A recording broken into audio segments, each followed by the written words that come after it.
घोटकी के रहवासी जो व्याजखोरनि ख़िलाफ़ एहतजाज। व्याजखोरनि घोटकी के रहवासी के बासरनि खां धमकियूं ॾियण लॻा। रेमवाली घोटकी के रहवासी चन्नूराम मेंगवाड़ जेको व्याजखोरनि के ज़ुल्म ऐं ज़्यादतियुनि खां तंग थी ख़ुदकुशी करण जो ऐलान करे छॾियो आहे, जॾहिं त हुन SSP घोटकी खां व्याजखोरनि ख़िलाफ़ कार्रवाई जो मुतालबो पूर्ण करे छॾियो आहे। घोटकी के रहवासी जो व्याजखोरनि ख़िलाफ़ एहतजाज कंदे दायो आहे त 2017 में चेतन राम खां कंहिं मजबूरी सबबि व्याज ते 45 लाख रुपया वरिता हुआ ऐं जेको मूं खां हर महीने 1,80,000 रुपया वठे थो। उन बावजूद घोटकी के व्याजखोरनि चेतन राम मूंखे घोटकी के बासरनि सईद कुराची अली चचड़ लालू संगड़ बासरनि खां धमकियूं ॾियारींदो आहे।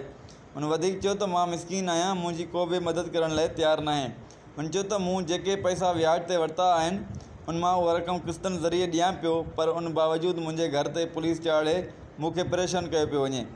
हुन वधीक चयो त मां लालचंद खां 1 लाख रुपयो व्याज ते वरितो हो, जेको मूं खां रोज़ानो 5,000 वठे थो। मां हिन खे 1 लाख रुपया ॾियण बदिरां 10 लाख रुपया भरे चुको आहियां, पर उन बावजूद मूंखे ब्लैकमेल करे मूंखां अञा बि वधीक रक़म घुरी रहिया आहिनि। हुन चयो त मुंहिंजी केर बि मदद करण लाइ तयारु नाहे। हुन चयो त जेकॾहिं मूंसां इंसाफ़ न थियो त व्याजखोरनि जे ज़ुल्म ऐं ज़्यादतियुनि खां तंग थी ख़ुदकुशी करण जो ऐलान कयां थो, जेका उन्हनि माण्हुनि मथां ज़िम्मेवारी हूंदी।